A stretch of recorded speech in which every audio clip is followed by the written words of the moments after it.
रोजाना सबसे पहले अनुपमा सीरियल देखने के लिए हमारे चैनल को सब्सक्राइब करें। एपिसोड के स्टार्टिंग में हम अनु को देखते हैं। वो बोलती है, हम सभी लोगों को बा और बापूजी की शादी की सालगिरह की ढेर सारी बधाई हो। सब लोग काफ़ी ज़्यादा खुश होते हैं। बापूजी बा को बोलते हैं, तुम्हें क्या लगा था कि मैं भूल गया हूँ? बा बोलती है कि आप इतने सालों में भी नहीं भूले, लेकिन ऐसा लगा था कि अब उम्र हो गई है ना, तो शायद। बापूजी बोलते हैं, जब उम्र ज़्यादा हो जाती है तब तो प्यार बढ़ता है। बापूजी हाथ में गजरे दिखाते हैं बा को। भाभी बाबूजी के लिए क्रीम रोल लेकर आती है। बा दिखाती है कि मैं आपके लिए ये गिफ्ट लेकर आई हूँ। बाबूजी बोलते हैं, हैप्पी एनिवर्सरी। भाभी बोलती है, हैप्पी एनिवर्सरी मेरी अन्नू के बाबूजी। बा और बाबूजी बहुत ज़्यादा खुश होते हैं। बाबूजी खुद अपने हाथों से बा के बालों में गजरा लगाते हैं। इसके बाद बा और बाबूजी एक दूसरे को क्रीम रोल खिलाते हैं। सब लोग काफ़ी ही ज़्यादा खुश होते हैं। अनु बा और बाबूजी को माला देती है। वो दोनों एक दूसरे को पहना देते हैं। इधर अंश बोलता है, बाबूजी और कुछ नहीं करेंगे? बाबूजी बोलते हैं, क्यों नहीं करूँगा, करूँगा ना। बा वहाँ से जाने लगती है, लेकिन बाबूजी बा को गले लगा लेते हैं।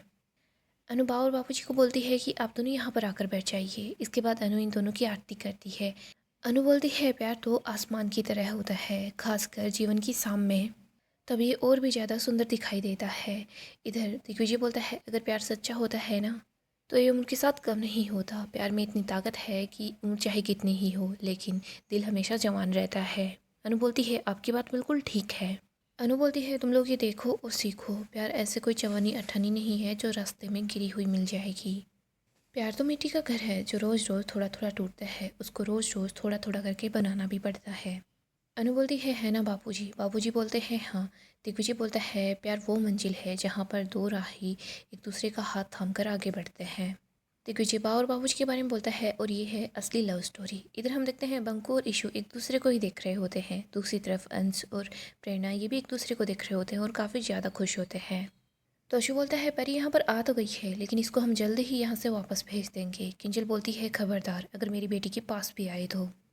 इधर अनु बोलती है, परी तो आ गई है, काश राही और प्रेम भी यहाँ पर आ जाते तो परिवार पूरा हो जाता और बा बापूजी की खुशियाँ भी बढ़ जाती। मुझसे तो उनकी दुश्मनी है, वो तो मैं मानती हूँ, लेकिन बा बापूजी से तो उनको कोई प्रॉब्लम नहीं होनी चाहिए। तभी यहाँ पर प्रेम और राही पहुँच जाते हैं, जो बा बापूजी को हैप्पी एनिवर्सरी बोलते हैं। अनु उन दोनों की आवाज़ सुनती है तो वो पीछे मुड़कर देखती है। प्रेम और राही को यहाँ पर देखकर परी खुश होती है, लेकिन बाकी के सब लोग काफ़ी ज़्यादा हैरान होते हैं। प्रेम यहाँ पर दिग्विजय को दिखता है। वो जैसे ही उसको दिखता है तो उसको याद आता है कि कैसे दिग्विजय ने प्रेम को थप्पड़ मारा था। इधर तोशु बोलता है, देखो राही आ गई। पाकी बोलती है, राही तो आ गई, प्रेम भी देखो यहाँ पहुँच गया है। इधर परी बोलती है, गाइस मैंने तो इन दोनों को आने की उम्मीद छोड़ दी थी, लेकिन दोनों यहाँ आ गए हैं, अच्छी बात है। पाकी तोशु को बोलती है, चलो अच्छी बात है, कम से कम अच्छा गिफ्ट तो लेकर आए होंगे। तोशु बोलता है कि ये कैफ़े वाले क्या ही गिफ्ट लेकर आए होंगे, और वैसे भी गिफ्ट तो पिछली बार मोटी बा लेकर आई थी। तोशु बोलता है, बा के जन्मदिन पर उन्होंने डायमंड का सेट दिया था ना। पाकी बोलती है, हाँ, तानों की थाली के अंदर जो सजा कर दिया था। तोशु बोलता है, वो ताने हमारे लिए थोड़ी ना थे। पाकी बोलती है, तो वो कौन सा डायमंड सेट हमारे लिए था।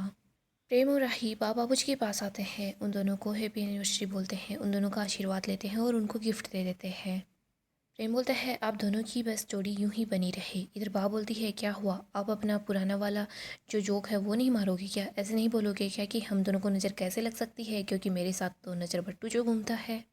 राही बोलती है, वाह बापूजी, आप दोनों हमारी इंस्पिरेशन है। आप हमें आशीर्वाद दीजिए कि हमारा भी प्यार पर बस ऐसे ही विश्वास बना रहे। बापूजी बोलते हैं, बेटा मेरा आशीर्वाद तो हमेशा तुम्हारे साथ है। बस इतनी उम्मीद है कि तुम्हारा ये जो विश्वास है ये अंधविश्वास में ना बदल जाए। प्रेम अनु की तरफ गुस्से से देख रहा होता है। प्रेम वहाँ से जाने लगता है, तभी उसका पैर मुड़ जाता है, वो गिरने वाला होता है। यहाँ पर दिग्विजय और अनु ये दोनों प्रेम को संभाल लेते हैं, उसको गिरने नहीं देते। दिग्विजय प्रेम को बोलता है, प्रेम संभल जाओ, ये उम्र संभलने की ही है, फिसलने की नहीं। अगर नहीं संभले तो हो सकता है औरों से ज़्यादा तुम अपना ही नुकसान कर बैठो। पाकी बोलती है, तोशु भाई मैं अभी जाकर पॉपकॉर्न लेकर आती हूँ। तोशु बोलता है कि नहीं, ये रुक जा, अभी तो क्लाइमैक्स की शुरुआत हुई है, फिल्म तो अभी असली शुरू होगी। प्रेम दिग्विजय और अनु दोनों से अपना हाथ छुड़वा लेता है। वो बोलता है कि मुझे मदद की ज़रूरत नहीं है, नसीहत मैंने मांगी नहीं है, और हाँ, ताने मैं बिल्कुल भी नहीं बर्दाश्त करूँगा। साफ साफ बोलिए, आप कहना क्या चाहते हैं दिग्विजय? दिग्विजय चुप हो जाता है अनु के कहने पर। अनु उसको इशारा कर रही होती है कि आप चुप ही रहो। प्रेम बोलता है, क्या हुआ, आज आपकी बोलती इतनी ही जल्दी बंद हो गई? दिग्विजय बोलता है कि स्पोर्ट्समैन और जो बिजनेसमैन होता है ना, उसमें काफ़ी बड़ा फ़र्क होता है। अगर तुम नहीं जानते तो मैं तुम्हें बता देता हूँ। तुम दाम देखते हो और मैं दाव खेलता हूँ, और इस खेल के दाव मैं बहुत अच्छे से जानता हूँ। चैलेंज करने से पहले बस एक बार सोच लेना, कहीं ऐसा ना हो जाए कि मैं दाव खेल जाऊं और तुम बस दाम चुकाते रह जाओ। इधर अनु दिग्विजय की तरफ चुप रहने के लिए इशारा करती है। सब लोग काफ़ी ज़्यादा परेशान से हो जाते हैं। तभी जयू यहाँ आती है और बोलती है कि एक्सक्यूज़ मी, आप लोगों को पता नहीं है क्या, जब बेबीज़ के सामने केक होता है तो केक कट करते हैं, उनको वेट नहीं करवाते। अनु बोलती है वाह बापूजी, आइए केक कट कीजिए। बा और बापूजी आते हैं, केक कट करते हैं और सब लोगों को केक खिलाते हैं। बा बोलती है कि मेरी बात सुन लो, आज जयू और परी को केक खाने से कोई भी नहीं रोकेगा। बा परी को बताती है कि तेरे लिए अनुपमा ने खास लड्डू बनाए हैं, जब तू अपने ससुराल जाएगी ना तो लेकर चले जाना। परी बहुत ज़्यादा खुश हो जाती है, वो बोलती है वाह लड्डू। बा बोलती है ये ऊँ से ऊँ तक सफ़र है ना, अच्छे से तय करना। बा बोलती है अब बस ठाकुर जी यही करे कि अगली खुशखबरी प्रेम और राही सुना दे। तभी राही को मोटी बा के ताने याद आते हैं। प्रेम और राही काफ़ी ज़्यादा परेशान हो जाते हैं। राही बोलती है वाह बापूजी, आप लोग पार्टी कीजिए, वैसे भी हम लोग सिर्फ यहाँ पर आप दोनों के लिए आए थे, हम लोग चलते हैं। प्रेम बोलता है कि हाँ आप सेलिब्रेट कीजिए। किंजल बोलती है ऐसे कैसे, आप लोग भी यहीं पर रुक जाओ, अभी तो सेलिब्रेशन शुरू हुआ है। प्रेम राही की तरफ देख रहा होता है, भाभी उन लोगों को रुकने के लिए बोलती है, वो लोग रुक जाते हैं। इधर हम माही को देखते हैं, वो बोलती है मैं जितना ज़्यादा सोचते जा रही हूँ उतना ही मुझे यकीन हो रहा है। ईशु बोलती है यही ना कि फॉर्म के साथ गड़बड़ प्रेम ने ही की है। माही बोलती है हाँ, और यहाँ पर आकर कितना अच्छा बन रहा है, महान दिख रहा है। ईशु बोलती है और राही को देख, वो अनुमा की तरफ देख भी नहीं रही है। माही बोलती है हाँ। अंश ईशु और माही को बोलता है कि तुम दोनों थोड़ा धीरे बोलो, क्योंकि वैसे भी परी उसी घर में रहती है, उसको ऐसे थोड़ा भी पता नहीं चलना चाहिए कि हम लोगों को प्रेम पर डाउट है, फॉर्म उसी ने चुराया है। अनु देखती है कि माहौल काफ़ी ज़्यादा टेंस्ड है। वो बोलती है बा आप मुझे ये बताइए कि आजकल के बच्चों से आपको चिढ़ नहीं होती। बा बोलती है होती है, खासकर तेरे ये दो बच्चे हैं ना, पाकी और तोशु, इन दोनों से होती है। बा बोलती है मेरा दिल तो करता है मैं इन दोनों पर गर्मियों में गर्म गर्म पानी डालूं और सर्दियों में ठंडा ठंडा पानी डालूं, और मुझे इस ईशानी पर भी गुस्सा आता है जब ये अपने बालों में तेल नहीं लगाती तो, और मुझे इस अन से भी चिढ़ आती है जब ये घंटों अपने बालों में ऐसे लड़कियों की तरह जेल लगाता रहता है। अंश बोलता है बा मेरे बाल नेचुरल है, ऐसे ही है। अनु बोलती है बा मैं वैसी वाली चिढ़ के बारे में बात नहीं कर रही, मैं दूसरी बात कर रही हूँ। आजकल के बच्चे तब दिल चाहे तब ये डेट पे चले जाते हैं, फ़ोन पर एक दूसरे को आई लव यू बोलते रहते हैं और रिंग पहनाकर एक दूसरे को प्रपोज भी करते हैं। बा ये सब कुछ आपके ज़माने में नहीं होता था ना, आप तो आज भी बापूजी का नाम कहने से शर्माती है, तो आपका दिल नहीं करता क्या कि काश ये सब कुछ हमारे ज़माने में भी होता तो मैं हंसमुख सा को आई लव यू बोल देती। बा बोलती है हम दोनों की पहली डेट भी इन बच्चों ने ही करवाई है। इधर बाबूजी बोलते हैं मुझे तो बिल्कुल भी चिढ़ नहीं होती इन बच्चों से। सब बोलते हैं क्यों? बाबूजी बोलते हैं क्योंकि जैसे जैसे पीढ़ी आगे बढ़ती है वैसे वैसे प्यार करने के तरीके नए नए होते हैं, लेकिन सब लोगों को प्यार करना तो हमने ही सिखाया है। I am the OG. सब लोग काफ़ी ज़्यादा खुश हो रहे होते हैं। आगे हम देखते हैं सब लोग साथ मिलकर डांस करना स्टार्ट कर देते हैं। यहाँ पर परी दूर बैठी होती है, यहीं पर प्रेम और राही भी बस अलग ही बैठे होते हैं। परी राही को डांस करने के लिए बोलती है, राही डांस करने के लिए चली तो जाती है, लेकिन उसके सामने अनु होती है तो वो डांस नहीं करती, वो वापस प्रेम के पास आकर बैठ जाती है।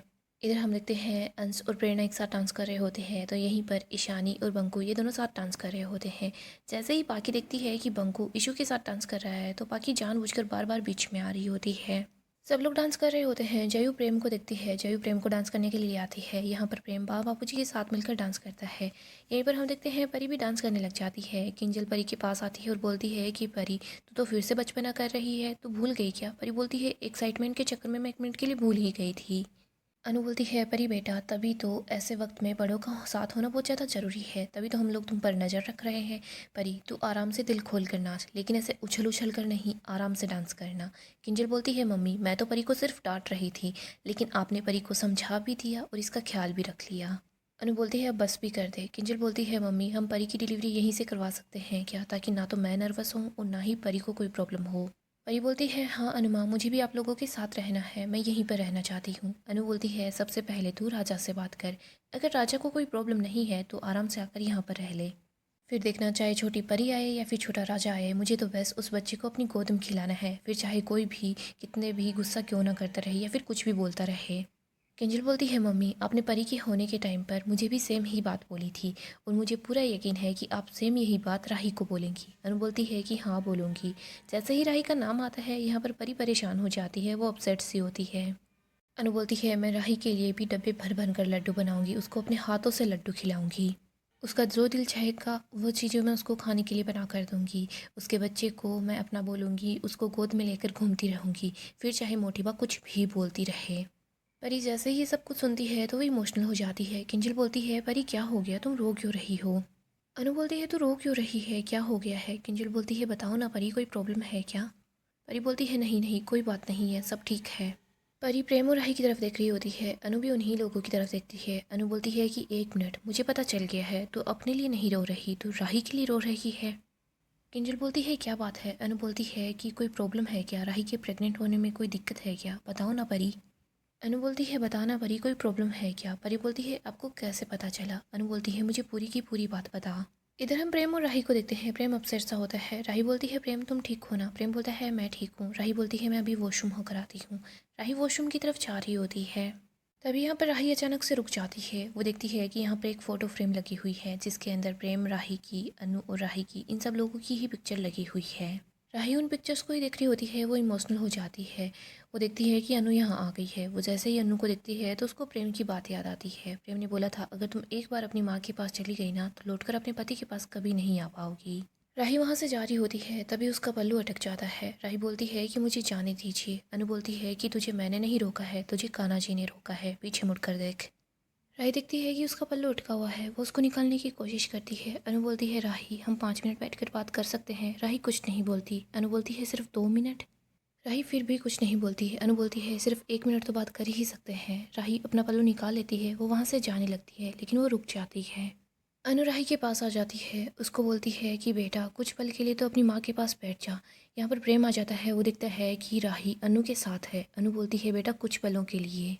प्रेम जैसे ही राही को अनु के साथ दिखता है तो वो गुस्सा हो जाता है। वो वहाँ से चला जाता है। इधर अनु बोलती है कि आजा राही, मेरे साथ यहाँ पर बैठ जा। अनु बोलती है, राही मुझे परी ने सब बता दिया। उसने मुझे बताया कि तुझे पीएमओएस है। तुझे ऐसे ही ख्याल आया होगा ना सबसे पहले कि तू मां नहीं बन सकती। राही बोलती है, हाँ। अनु बोलती है, तू मुझे एक बात बता, आज तक तुझे ऐसी कौन सी चीज़ है जो आसानी से मिल गई? तो एक दिन माँ जरूर बनेगी। तूने हमारी बेटी बनने के लिए भी तो किस्मत से लड़ाई की थी। और राही, अब तुझे अपनी इस हेल्थ कंडीशन से लड़ना होगा, इससे लड़ाई करनी होगी। अनु राही का हाथ पकड़ती है। उसको बोलती है कि तू तो मेरी बहादुर बेटी है ना, तू तो मुझसे भी झगड़ जाती है, फिर अपनी इस कंडीशन से भी झगड़ जा। और मेरा दिल कहता है तू एक दिन माँ जरूर बनेगी, मैं सच बोल रही हूँ। राही, एक दिन तेरी गोद में भी छोटे से लड्डू गोपाल या फिर राधा रानी जरूर खेलेगी। मैं बोल रही हूँ, ये सब कुछ जरूर होगा और पक्का होगा। राही बोलती है, मोटिबा कह रही थी कि मैं मां नहीं बन पाऊंगी। अनु बोलती है, तो क्या हुआ, उनको जो सोचना है सोचने दो, उनको जो कहना है कहने दो, उनकी सोच उनकी सोच, उनके कर्म उनके कर्म। राही, तुझे बस अपनी सोच को पॉजिटिव रखना है और कुछ नहीं। राही बोलती है, पहले मैं ही कहती थी कि बेबी अब नहीं करना, तब नहीं करना, सारी मेरी ही गलती है, अब मैं क्या करूँगी। राही अनु से अपना हाथ छुड़वा लेती है। वो बोलती है, लेकिन मैं ये सब कुछ आपको क्यों बता रही हूँ। राही वहाँ से जाने लगती है। तभी अनु बोलती है कि बच्चे भले ही माँ से नफरत कर ले, लेकिन बच्चों के लिए माँ की ज़रूरत कभी भी कम नहीं होती। औलाद की ज़रूरत और माँ की जिम्मेदारी हमेशा उतनी ही रहती है, ये कभी भी कम नहीं होती। अनु बोलती है, काश मैं तेरे साथ तेरे घर जा पाती और तेरी मोटी बा को समझा पाती। राही बोलती है, मैं अकेली नहीं हूँ, प्रेम मेरे साथ है। अनु बोलती है कि हाँ, प्रेम बहुत अच्छा है और तुझे बहुत अच्छा जीवन साथी मिला है। राही बोलती है, हर बात पर मैं प्रेम का साथ देती हूँ और प्रेम मेरा साथ देता है। अनु बोलती है, ये तो बहुत अच्छी बात है। पति पत्नी का साथ ही होता है जो हमेशा रहता है, वो दोनों एक दूसरे के जीवन साथी जो होते हैं। लेकिन सहेली तो माँ और बेटी ही होते हैं, हम भी हो सकते थे लेकिन हुए नहीं। गाइस, डेली अपडेट के लिए आप हमारे चैनल को सब्सक्राइब करें, साथ ही साथ वीडियो को लाइक भी कर दें। गाइस, नेक्स्ट एपिसोड काफ़ी ही ज़्यादा इंटरेस्टिंग होने वाला है। नेक्स्ट एपिसोड में हम देखेंगे अनु और दिग्विजय के कैफ़े का फॉर्म एक्सेप्ट हो जाता है। वो लोग काफ़ी ज़्यादा एक्साइटेड होते हैं कंपटीशन के लिए। अनु बोलती है, सर ये तो अच्छी बात है कि हम लोगों के लिए कंपटीशन का जो फॉर्म था वो एक्सेप्ट कर लिया है उन लोगों ने, वरना तो पता नहीं क्या होता। और वैसे मुझे समझ नहीं आ रहा कि हम लोगों का ही जो फॉर्म था वो कैसे गायब हो गया, वो कैसे खो गया। बाकी कितने सारे फॉर्म थे, उनमें से तो कोई फॉर्म नहीं खोया। दिग्विजय भी सोच रहा होता है कि किसी ने जानबूझकर ये सब कुछ किया है। दिग्विजय का डाउट भी प्रेम पर ही जाता है। दूसरी तरफ हम प्रेम को देखते हैं जो राही से काफ़ी ज़्यादा नाराज़ हो जाता है। वो सोच रहा होता है कि राही अपनी माँ से क्यों बात कर रही थी, मैंने इसको मना किया था, लेकिन फिर भी। राही यहाँ पर प्रेम को सब बताने की कोशिश कर रही होती है, लेकिन प्रेम तो पहले से नाराज़ होता है। वो राही पर गुस्सा करता है और बोलता है कि तुमने अपनी माँ को चूज क्यों किया। यहीं पर हम दूसरी तरफ प्रेरणा और अंश को देखते हैं। प्रेरणा जा रही होती है, अंश उसी के साथ होता है। वो प्रेरणा को आवाज़ लगाता है, प्रेरणा रुक जाती है। अंश प्रेरणा के पास आता है, उसको बताता है कि शायद मैं तुम्हें पसंद करने लग गया हूँ। ये सुनकर प्रेरणा काफ़ी ज़्यादा खुश हो जाती है। अंश और प्रेरणा एक दूसरे को अपनी फीलिंग्स के बारे में बता देते हैं। यहीं पर दूसरी तरफ हम ईशानी और बंकू को देखते हैं। वो दोनों कैफ़े में काम कर रहे होते हैं, सोफ़े को रख रहे होते हैं। बंकू और ईशू वहीं पर बैठ जाते हैं। तभी ईशानी बंकू का हाथ पकड़ती है। बंकू को बोलती है कि बंकू, शायद मैं तुमसे प्यार करने लगी हूँ। बंकू ये सुनकर काफ़ी ज़्यादा घबरा जाता है। वो ईशू से अपने हाथ छुड़वा लेता है, वहाँ से जाने लगता है। वो जैसे ही पीछे मुड़ता है तो सामने अनु और दिग्विजय होते हैं। यहाँ पर अनु और दिग्विजय को ईशू और बंकू के बारे में भी पता चलता है कि ये दोनों एक दूसरे को काफ़ी ज़्यादा पसंद करते हैं। सो दोस्तों, अपकमिंग एपिसोड काफ़ी ज़्यादा इंटरेस्टिंग होने वाला है। अगर आपको ऐसे ही सीरियल की अपडेट्स जानना पसंद है तो आप हमारे चैनल को सब्सक्राइब करें, साथ ही साथ वीडियो को लाइक भी कर दें।